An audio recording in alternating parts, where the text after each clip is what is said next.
Le prince Camar et la princesse Boudour. Il était une fois, dans un pays lointain, un roi qui avait un fils unique. Le jeune prince avait été nommé Kamar al-Zaman, ce qui veut dire lune du temps, tellement sa beauté était grande. Il avait les cheveux d'un noir brillant, de grands yeux mordorés et des dents d'une blancheur éblouissante. Il était aussi élancé et souple, si bien que toutes les filles en rêvaient. Le roi était fou de son fils. À vrai dire, il aurait souhaité avoir un grand nombre d'enfants, mais à son grand désespoir, il ne lui en était né qu'un seul. Il espérait donc que son fils bien-aimé lui donnerait une nombreuse descendance. D'ailleurs, le roi pensait qu'il était grand temps que Kamar commence à se mettre en quête d'une épouse. Un jour, il appela donc le jeune homme et lui dit « Mon enfant, je sais que tu es encore bien jeune, mais il ne faudrait pas tarder à te marier.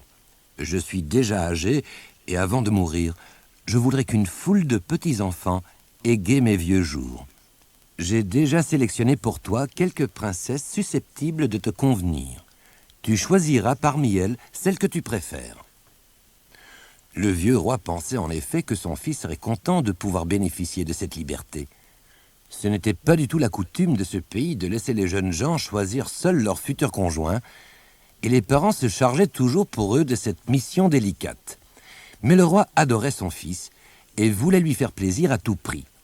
Il fut dès lors profondément déçu que le prince lui réponde « Père, je n'ai nullement l'intention de me marier. Toutes les jeunes filles sont des créatures ternes et ennuyeuses. Elles n'aiment ni la chasse, ni les combats, ni les chevaux. Non, je ne suis nullement prête à en épouser une. » Le roi, ne sachant comment résoudre ce problème inattendu, fit alors appel à son grand vizir. « Attendez encore un an, lui conseilla celui-ci. Le prince Kamar est fort jeune. Il changera certainement d'avis l'année prochaine. » Le roi attendit donc un an, puis il entreprit de nouveau son fils au sujet de sa future union. « Cette fois, déclara-t-il, il est vraiment temps que tu te maries. »« Pas question, » se rebiffa le jeune homme têtu. À ces mots, le roi, blessé et furieux, ordonna qu'on enferme ce fils désobéissant dans la vieille tour. Ce qui fut fait sans tarder. Or, à la même époque, vivait en Chine une princesse belle comme le jour. Elle s'appelait Boudour, ce qui signifie « clair de lune ». Sa beauté était célèbre bien au-delà des frontières de son pays. Elle avait des cheveux brillants comme de la soie, de grands yeux de velours et une peau d'une douceur sans pareille. Les princes se succédaient sans relâche à la cour de l'empereur, son père, pour venir demander sa main. Mais la princesse Boudour n'avait aucune intention de se marier. Tous les jeunes hommes qu'elle rencontrait lui semblaient grossiers, lourds et vaniteux. Et la jeune fille ne rêvait que de chasse et de chevaux. Son père commençait d'ailleurs à désespérer. Chaque fois qu'un riche prince étranger venait le supplier de lui donner sa fille en mariage, il reprenait courage. « J'en parlerai ce soir à la princesse, » disait-il. Mais toujours, Boudour refusait en secouant avec impatience sa jolie tête. Pendant ce temps, le prince Kamar demeurait étendu sur son lit, en haut de la vieille tour. Au pied de celle-ci, tout au fond d'un puits, vivait un ifrite. Un ifrite est un esprit capable de jouer de fort vilains tours aux humains. Il peut aussi se rendre invisible et même voler. Un soir, cet ifrite, qui avait pour nom Danash, aperçut de la lumière dans la tour. Il vola jusqu'à la fenêtre et jeta un coup d'œil à l'intérieur. « Merveille !» s'exclama-t-il. « Je n'ai jamais vu un aussi joli garçon. Il faut que j'en parle à Cache-Cache. » Cache-Cache était un autre ifrite, affublé d'un long nez. « Je veux bien aller voir ton beau prince, » déclara-t-il, « mais je parierais bien qu'il n'est pas aussi réussi que la princesse que je viens de découvrir en Chine. Viens, tu pourras juger par toi-même, » insista Danash. Et les deux esprits allèrent se poser sur l'appui de la fenêtre. « Il n'est pas mal, en effet, » reconnut Cache-Cache, « mais ma jeune princesse à moi est bien plus jolie. »« Non, c'est impossible !» affirma Danash péremptoire. Les deux ifrites finirent par se battre. Mais lorsqu'ils eurent terminé leur pugilat, ils ne savaient toujours pas lequel d'entre eux avait raison. Ils décidèrent alors de consulter un esprit femelle répondant au nom de Maïmouna. Avant de réfléchir au problème que les deux adversaires venaient de lui soumettre, Maïmouna coiffa sa couronne à 3 pointes. Puis, elle ferma les yeux et déclara sentencieusement « Je puis difficilement trancher cela ainsi. Il faudrait que je les voie tous les deux. L'idéal serait de les mettre en présence l'un de l'autre afin de pouvoir comparer. Allez donc vite en Chine et ramenez-moi la princesse Boudour. » Les deux ifrites, trouvant l'idée excellente, partirent immédiatement. Une fois arrivés en Chine, au palais de la princesse, ils enveloppèrent la jeune fille endormie dans un drap et la transportèrent ainsi jusqu'à la tour où le prince Kamar était prisonnier. Pendant ce temps, Maïmouna s'était occupée d'endormir ce dernier, puis de l'étendre délicatement sur le sol pour que la princesse puisse être installée à sa place dans son lit. Après quoi, les 3 complices les considérèrent avec attention. « D'après moi, dit Maïmouna, ils sont d'une égale beauté. Savez-vous quoi? Nous allons les éveiller l'un après l'autre afin que chacun exprime ce qu'il pense de son rival. » Aussitôt dit, aussitôt fait. La princesse Boudour, réveillée la première, se montra naturellement fort effrayée en découvrant le bel étranger sur le sol. Mais, après l'avoir longuement détaillé, elle s'écria « Quel beau jeune homme! Avec lui, je serais prête à me marier. » Et, ce disant, elle ôta la bague qu'elle portait au doigt et la glissa délicatement à celui de Kamar. Dahnash, ravi, triomphait, mais Maïmouna le calma. « À l'autre maintenant !» Et elle endormit la princesse avant d'éveiller le prince. Celui-ci prit d'abord un air stupéfait, mais découvrant la jeune fille allongée dans son lit, il s'exclama « Quelle beauté! Une merveille comme celle-là, je suis prêt à l'épouser. » Et, tout comme l'avait fait la princesse, il enleva sa bague pour la passer au doigt de cette dernière. « C'est bon, j'abandonne, » annonça Maïmouna dépitée. « Ils sont réellement aussi parfaits l'un que l'autre. Ramenez la jeune fille dans son lit. Je serais curieuse de savoir comment cette étrange histoire va se terminer. Ils veulent peut-être se marier, mais ils vivent dans des pays bien éloignés l'un de l'autre. » Le lendemain matin, à son réveil, Kamar regarda immédiatement autour de lui. Force lui fut, hélas, de constater que la ravissante inconnue s'était volatilisée. Il se demanda un instant s'il n'avait point rêvé. Mais sa bague avait bel et bien disparu et, à sa place, il trouva un nouvel anneau. Mais lorsqu'il demanda à ses serviteurs où était passée la belle jeune fille qui avait dormi dans son lit cette nuit-là, ils furent tous persuadés que leur prince avait perdu la tête. Le souverain, averti, fit sur-le-champ délivrer son fils. Sans doute ce dernier n'avait-il pas pu résister à cet injuste et cruel traitement.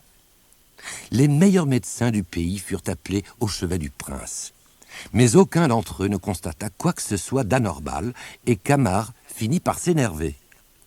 Pourquoi donc personne ne voulait-il croire que cette jolie inconnue existait ailleurs que dans son imagination? Il avait pourtant bien vu de ses propres yeux. Finalement, le roi promit à son fils qu'il pourrait épouser cette merveilleuse créature s'il la retrouvait. Il fit ensuite tout ce qui était en son pouvoir pour aider son fils bien-aimé à identifier la mystérieuse jeune fille. Mais, hélas, le temps passait et la belle inconnue restait introuvable. Le prince Kamar était inconsolable.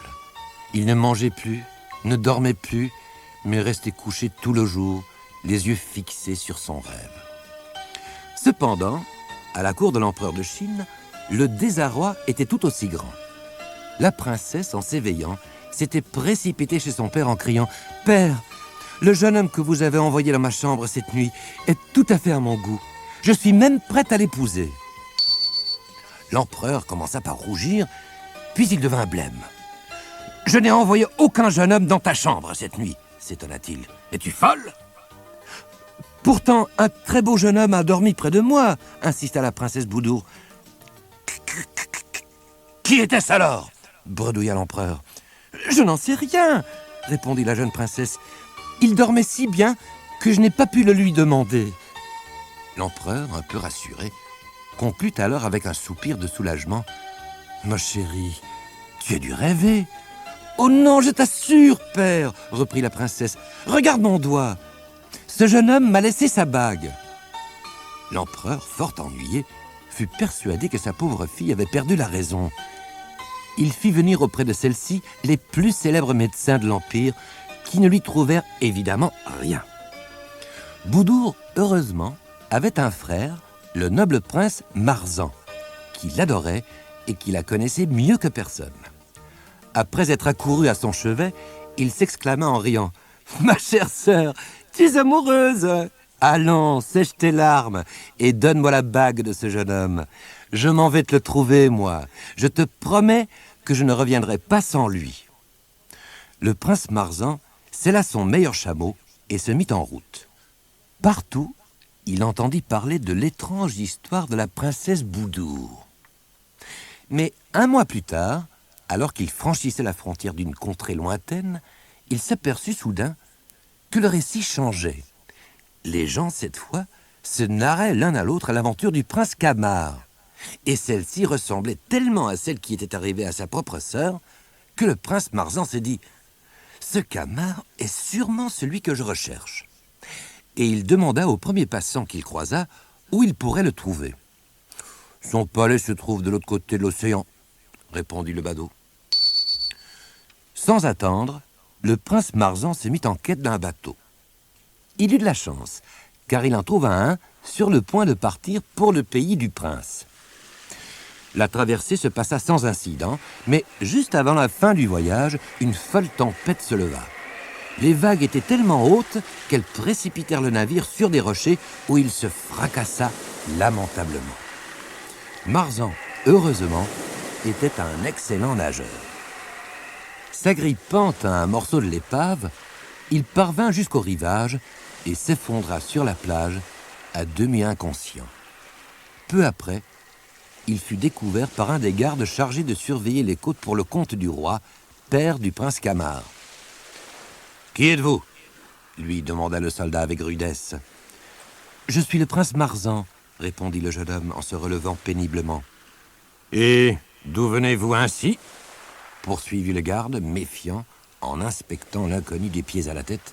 « Je viens d'un pays très lointain » lui expliqua celui-ci. « Pourriez-vous, je vous prie, me conduire d'urgence chez le prince Camar ?»« Chez le prince Camar ? Il faudra d'abord me dire ce que vous lui voulez, » rétorqua le soldat. « Je puis le guérir de sa mélancolie, » affirma Marzan. « Attention, étranger, » fit alors le garde. « Le roi a déjà fait venir de très nombreux savants et aucun d'eux n'est parvenu à distraire son fils. Il est fou de colère.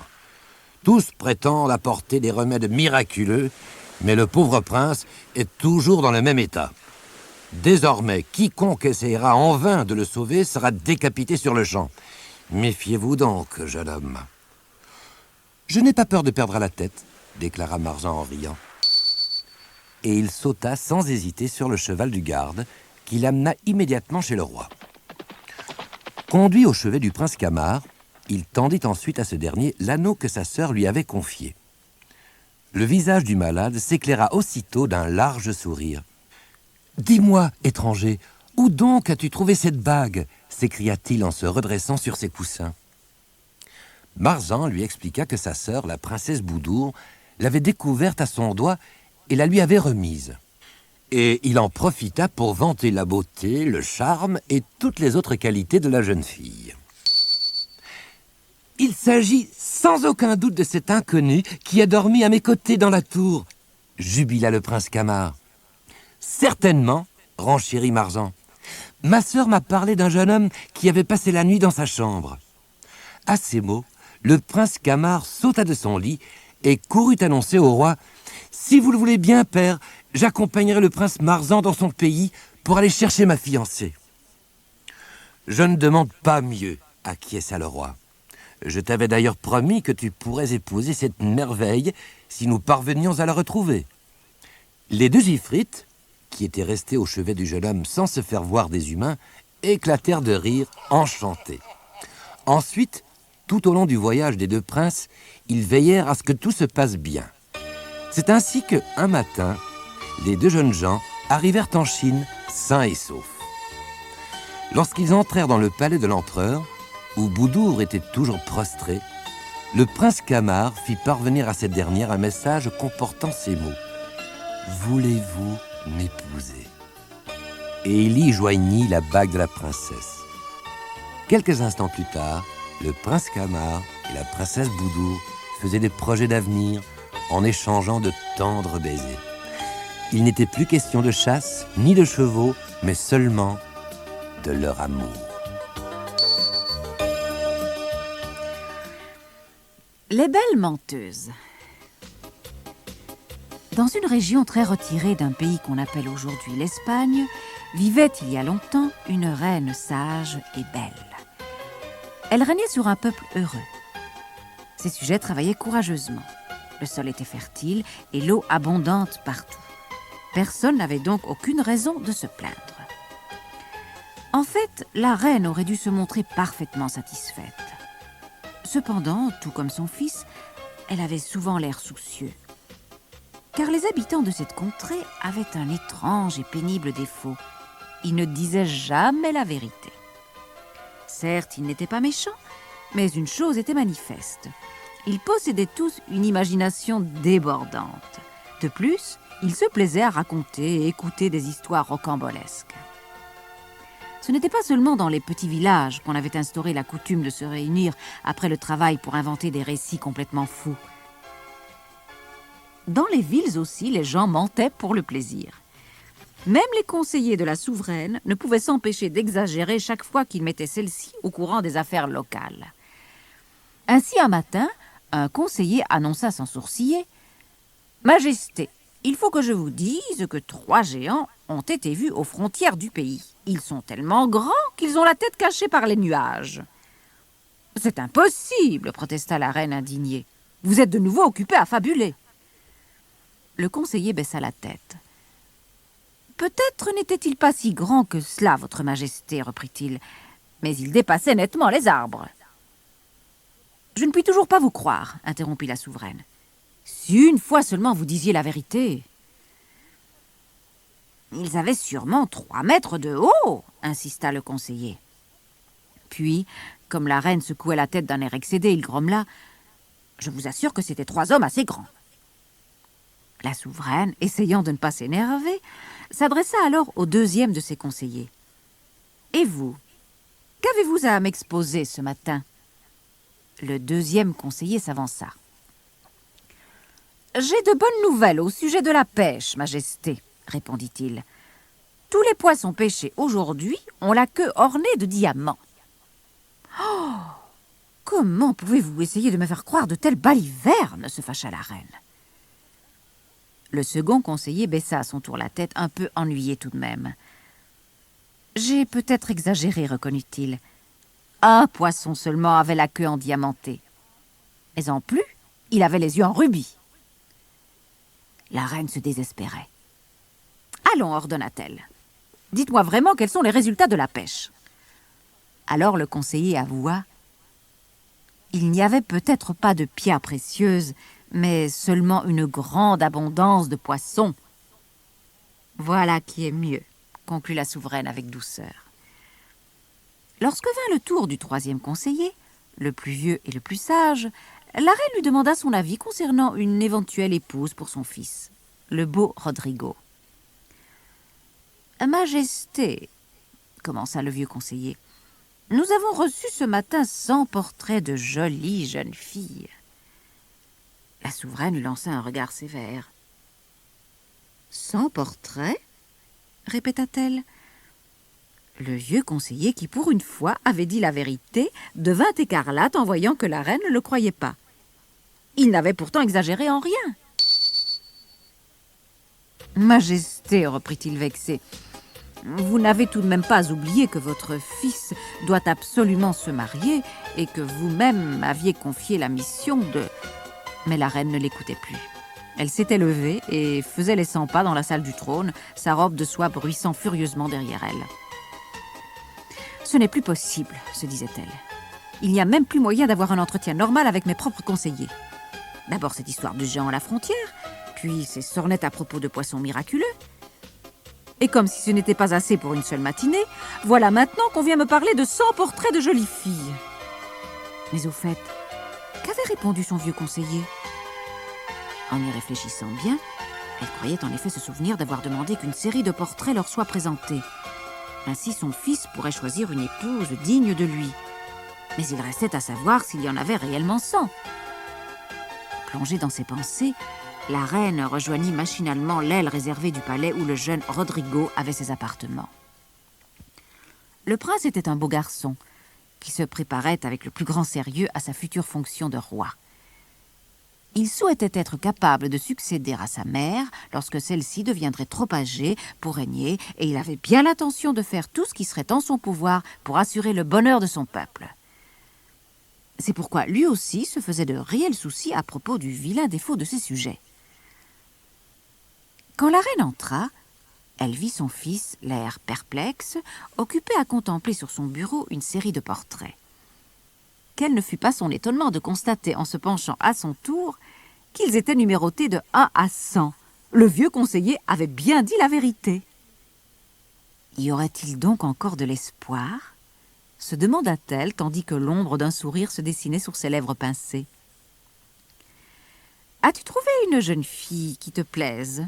s'enquit-elle ensuite, l'humeur un peu moins sombre. Mais Rodrigo ne semblait pas avoir envie de rire. « Elles sont toutes jolies, » admit-il à regret. « Comment effectuer un choix parmi tant de beauté ?» La reine lui lança un regard étonné. « Mais c'était bien là notre but, » lui reprocha-t-elle. « Tu ne voudrais tout de même pas te marier avec une femme qui soit laide ?» Le jeune prince, sans se dérider, se leva, poussa un soupir et se dirigea vers la fenêtre ouverte. Dehors, dans le parc, les oiseaux chantaient joyeusement et les fleurs dans les parterres exhalaient d'enivrants parfums. Mais Rodrigo avait l'esprit ailleurs. « Qu'y a-t-il donc, mon cher fils ?» s'inquiéta la reine. « Tu as l'air tellement soucieux. Pense plutôt à faire ton choix afin que nous puissions bientôt célébrer tes noces. » Le jeune homme agacé se tourna brusquement vers sa mère. « Comment pouvez-vous parler de noces alors qu'il y a tant d'autres choses importantes à discuter? Les mensonges de nos sujets empirent de jour en jour. Cela finira par nous attirer des ennuis. » La souveraine soupira. « Ne crois pas que je ne m'en fasse point, » reprit-elle en rejoignant son fils près de la fenêtre. « Si tu savais ce que mes oreilles ont encore dû supporter ce matin. Seul notre vieux conseiller a, pour une fois, dit la vérité. Et je ne l'ai même pas cru.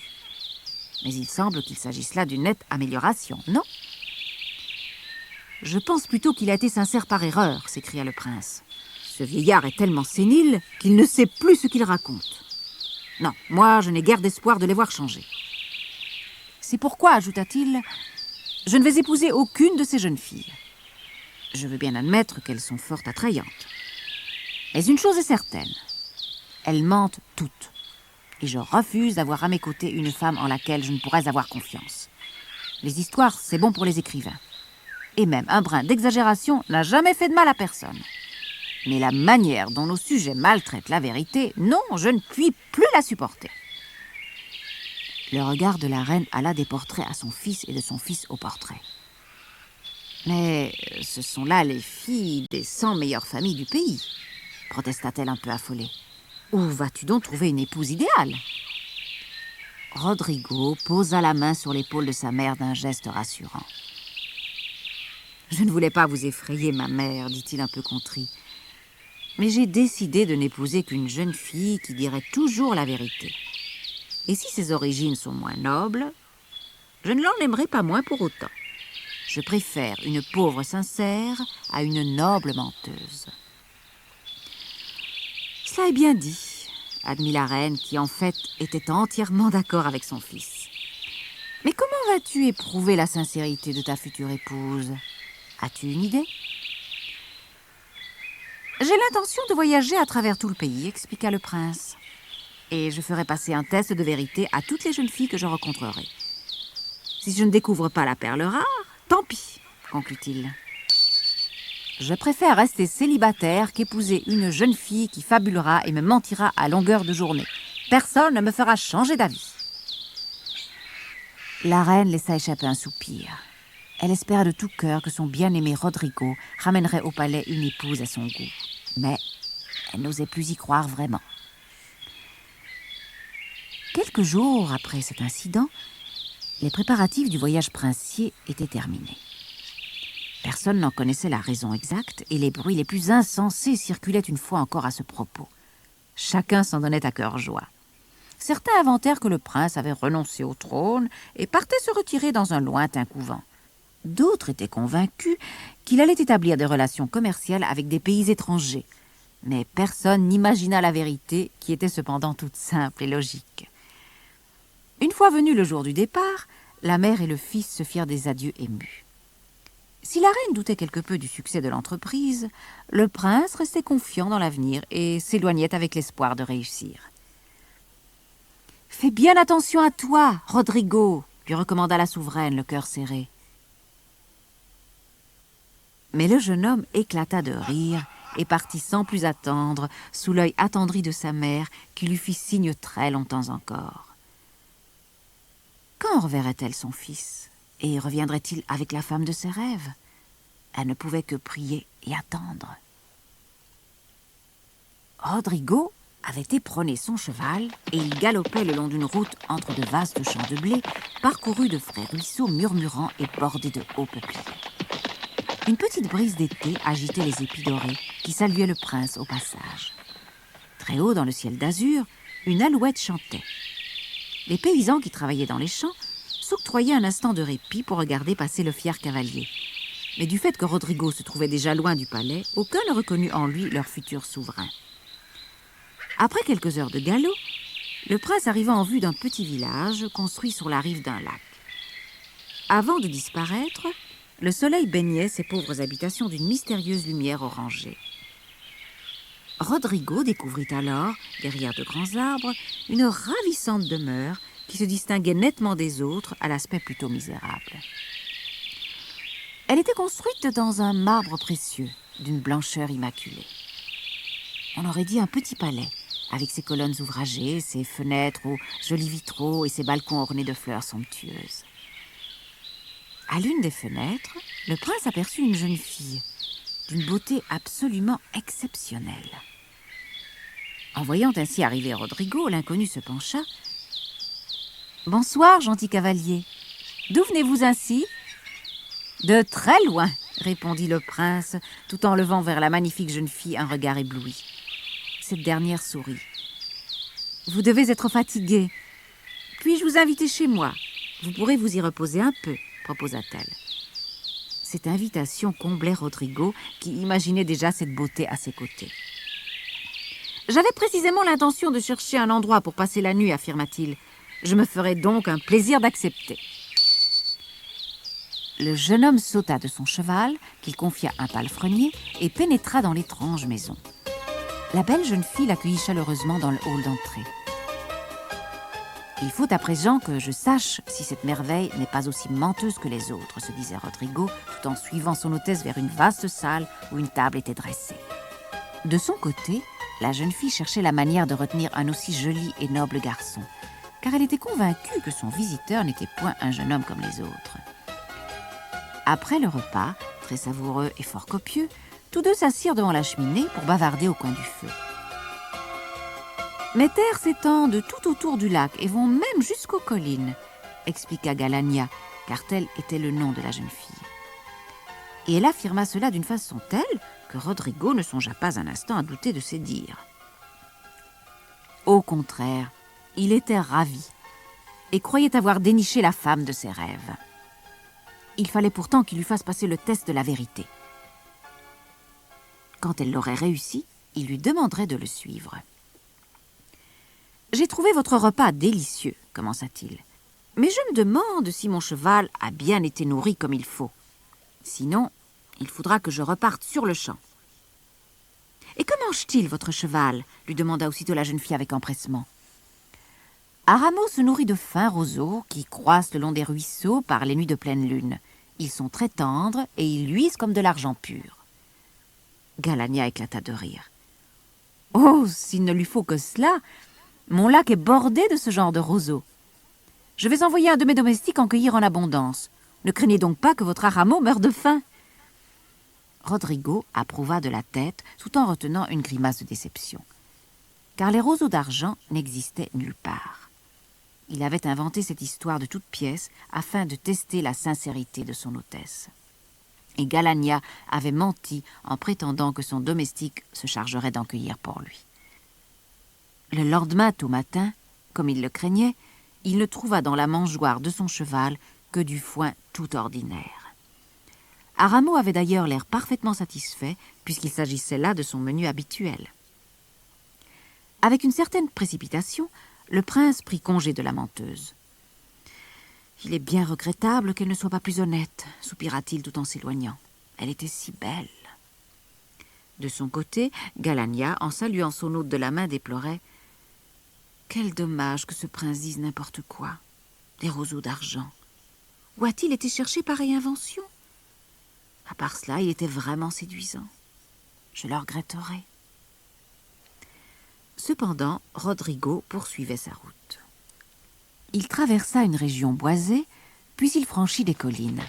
Au coucher du soleil, il atteignit une vallée au fond de laquelle se rejoignaient plusieurs petites rivières. Dans les verdoyants pâturages, de belles vaches bien nourries ruminaient paisiblement et à l'ombre d'un bosquet, quelques fermiers travaillaient devant une charmante maison blanche. « Hé, vous autres !» appela Rodrigo. « N'auriez-vous pas un lit à me louer pour passer la nuit ?»« Il faut aller demander cela à Inès, » répondit l'un d'eux. « C'est elle qui est la patronne ici. » Au même instant, une jeune fille d'une merveilleuse beauté sortit de l'habitation. Tout en dégageant d'un fort gracieux mouvement son joli visage, partiellement caché par de longs cheveux blonds, elle lança à Rodrigo. « Bonsoir, beau cavalier. D'où venez-vous donc ainsi ?»« Je viens de très loin, » lui répondit le jeune homme. « Et je désirerais vous demander si je ne pouvais pas passer la nuit sous votre toit. »« Je n'y vois point d'inconvénient, » déclara la jeune fille tout en s'avançant dans la cour. « Je vais tout d'abord vous montrer le chemin des écuries pour votre monture. » Rodrigo la suivit, fort impressionné par sa ravissante démarche, légère et dansante.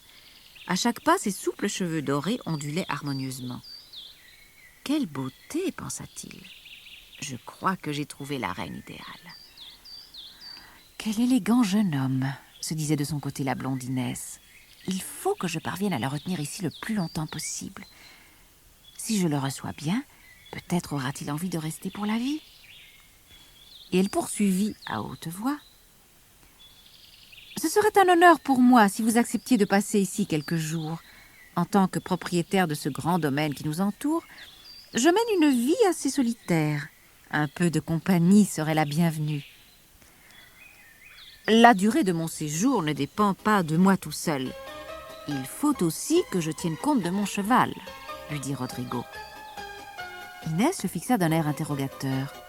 « De votre cheval, s'étonna-t-elle. Que vient faire en cela cet animal ?»« Aramo n'est pas un cheval comme les autres, » expliqua le jeune homme. « Il ne se nourrit que de fins roseaux, qui croissent le long des ruisseaux par les nuits de pleine lune. À ce moment, ils sont très tendres et prennent des reflets d'argent. »« Des roseaux argentés !» s'exclama Inès. Un instant, un très court instant, le prince crut avoir trouvé la femme dont il rêvait. Mais aussitôt, son espoir fut déçu, car sa belle hôtesse enchaînait. « Des roseaux argentés ?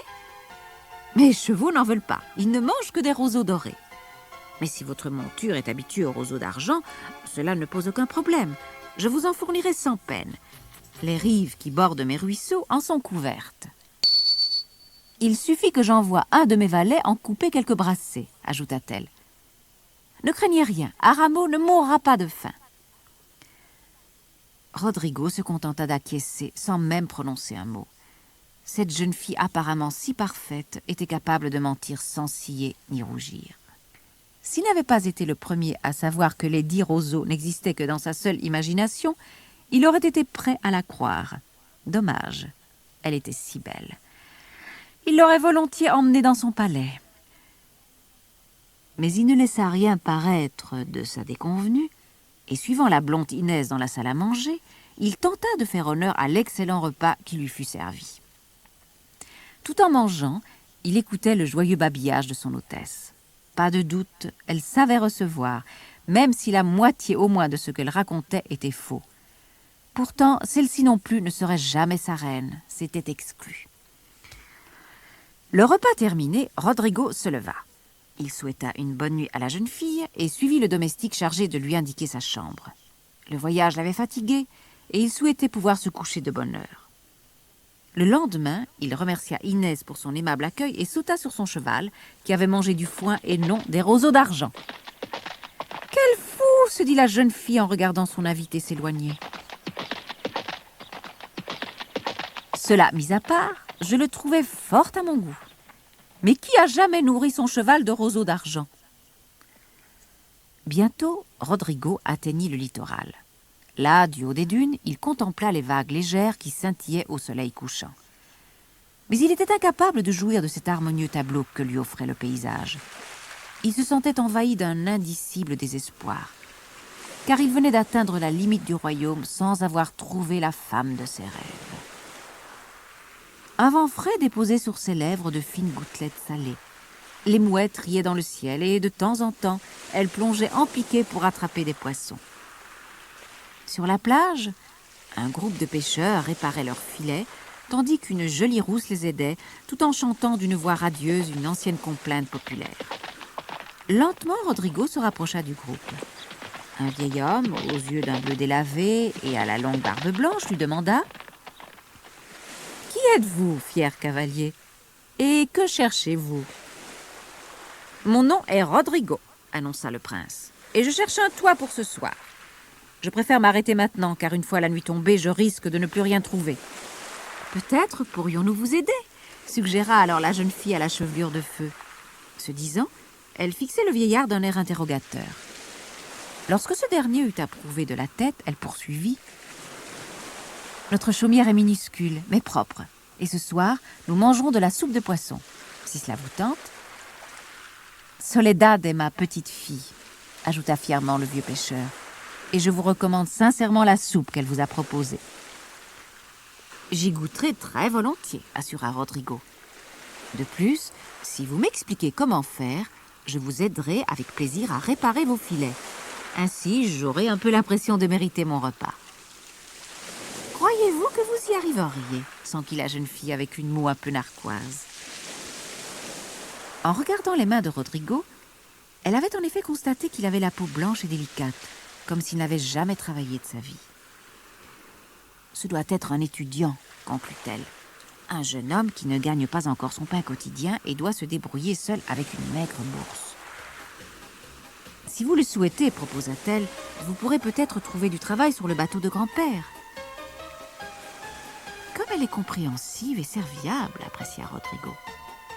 Comme ses magnifiques cheveux roux mettent bien en valeur sa peau de lait. Je ne puis supporter l'idée qu'elle mente comme les autres. Dois-je vraiment lui faire passer le test de vérité? En fait, Rodrigo avait si peur d'être déçu qu'il n'osa point parler du repas de son cheval. Mais le vieux pêcheur vint lui-même demander « Que pouvons-nous donner à votre monture, jeune homme? Nous n'avons pas de bête ici, et nous ignorons ce que mange un cheval d'ordinaire. » Rodrigo avala péniblement sa salive et commença nerveusement. C'est-à-dire, mon cheval est un animal très spécial. Il ne mange que de fins roseaux argentés qui croissent le long des ruisseaux durant les nuits de pleine lune. » Puis, les yeux baissés, il épia la réaction de Soledad. Comment allait-elle réagir? Si seulement...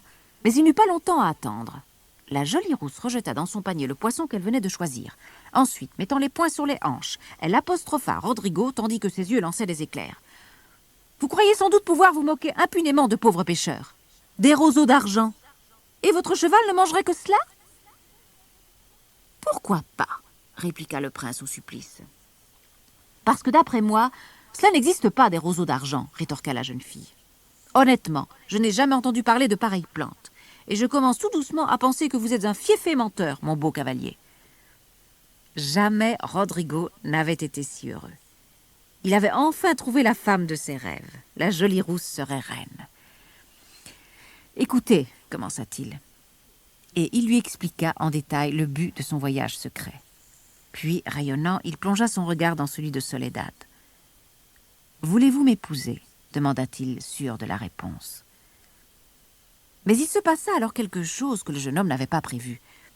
La jolie rousse secoua la tête. « Comment savoir si vous êtes un vrai prince ? En fait, je n'en crois rien. Cette absurde histoire de roseau, vous l'aviez aussi inventée, non ?» Rodrigo ne savait plus que dire. « Mais, protesta-t-il sur un ton si désespéré que Soledad eut pitié. « Même si vous n'êtes pas un véritable prince, reprit-elle, vous me plaisez. Pour nous, pas besoin de prétendre que vous êtes riche. Nous sommes pauvres, nous aussi, et pourtant nous sommes très heureux. Si je décide de vous épouser, ce ne sera donc pas pour votre argent. » Finalement, tout finissait bien. Rodrigo emmena Soledad dans son palais. La reine était folle de joie et elle trouva dans la jeune fille une précieuse alliée dans sa lutte contre le mensonge. Quand un de ces sujets commençait à inventer des histoires, il suffisait que la princesse le regarde droit dans les yeux pour qu'il se mette immédiatement à rougir. Il bégayait quelque peu, puis se décidait à rétablir la vérité. Seuls les poètes laissaient encore parler leur imagination. Mais qui eût songé à le leur reprocher ?